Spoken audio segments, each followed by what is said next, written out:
BRS party నుంచి మల్లారెడ్డిని suspend చేయాలని ఇప్పుడు బీఆర్ఎస్ కార్యకర్తలు అలాగే ముఖ్య నేతలు కూడా డిమాండ్ చేస్తున్నారు. ఎందుకంటే రేవంత్ రెడ్డి గట్కేసర్ దగ్గర అందశ్రీ స్మృతివనంలో పాల్గొన్నటువంటి పూజా కార్యక్రమంలో ఆయన్ని విపరీతంగా తిట్టినటువంటి సందర్భంలో కనీసం మల్లారెడ్డి అడ్డుకోలేదు. పైగా ఆ వేదిక మీద మల్లారెడ్డి ఉండడమే కాకుండా కేసీఆర్ని అన్నేసి మాటలంటే కనీసం అక్కడి నుంచి వాకౌట్ అయినా చేయలేదు, ఆయన్ని అడ్డగించే ప్రయత్నం చేయలేదు, కనీసం తన గురించి వ్యతిరేకంగా మాట్లాడేటటువంటి ప్రయత్నం కూడా చేయలేదు.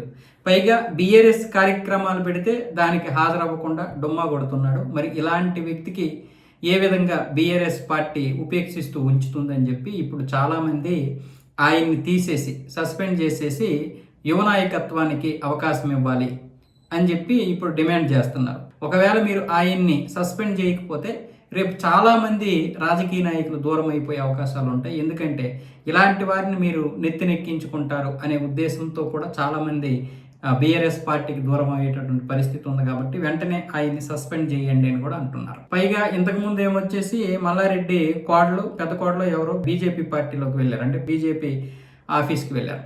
అప్పుడు బీజేపీలోకి చేరతారని కూడా చాలామంది అన్నారు. ఆ తర్వాత చంద్రబాబు నాయుడు గురించి మాట్లాడినప్పుడు ఇక్కడ తెలంగాణ టీడీపీలో చేరే అవకాశాలు కూడా ఉన్నాయని చెప్పారు. అప్పుడు తెలుగుదేశం గురించి చంద్రబాబు గురించి చాలా బాగా పోయినప్పుడు. సో రకరకాల పార్టీలోకి వెళ్తారని చెప్పి ప్రచారం అయితే జరుగుతుంది. కానీ మల్లారెడ్డి గారి కోడలు ఏమన్నారంటే ఆవిడ స్పష్టంగా చెప్పేశారు, మాకు చాలా బిజినెస్లు ఉన్నాయి, మాకు అన్ని పార్టీలతో కూడా సంబంధాలు ఉంటాయి, బీఆర్ఎస్ వచ్చినా మేము బీఆర్ఎస్లో ఉన్నాం కాబట్టి బీఆర్ఎస్ ఎలాగో మాకు సపోర్టు, కానీ బీజేపీ సపోర్ట్ ఉండాలి, కాంగ్రెస్ సపోర్ట్ ఉండాలి, ఏ పార్టీ అధికారంలోకి వస్తే ఆ పార్టీతో మాకు సంబంధాలు ఉంటాయి అన్న విధంగా ఇప్పుడు ఆవిడైతే కొండ బద్దలు కొట్టినట్లుగా మాట్లాడేశారు.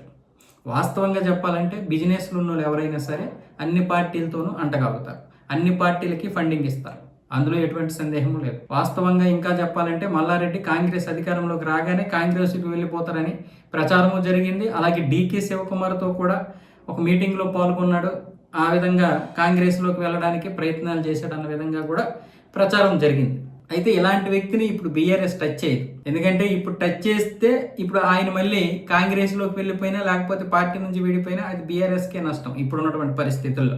రేపు పొద్దున్న టికెట్ ఇచ్చేటప్పుడు ఏదైనా చేయొచ్చు, నువ్వు ఎందుకు అటు వెళ్ళావు, ఎందుకు ఇది చేసావు, ఇలా ఈ రకరకాలుగా ఏదో మొత్తానికి టికెట్ ఆపొచ్చు అప్పట్లో, ఏది ఎలక్షన్ దగ్గర పడుతున్నప్పుడు. కానీ ఇప్పటి నుంచే మల్లారెడ్డిని తీయడం అనేది బీఆర్ఎస్ అనేది బురదలో రాయేసినట్లు అవుతుంది. అది చాలా పెద్ద ఇష్యూ అవుతుంది, దానివల్ల పార్టీకి నష్టం. అందుకోసమని ఇప్పుడు మల్లారెడ్డిని టచ్ చేసే ప్రసక్తే ఉండకపోవచ్చు. లేదనుకుంటే కేటీఆర్ ఏదైనా నిర్ణయం తీసుకోవచ్చు, కానీ కేటీఆర్ ఇలాంటి నిర్ణయం తీసుకుంటాడని మాత్రం అనుకోము.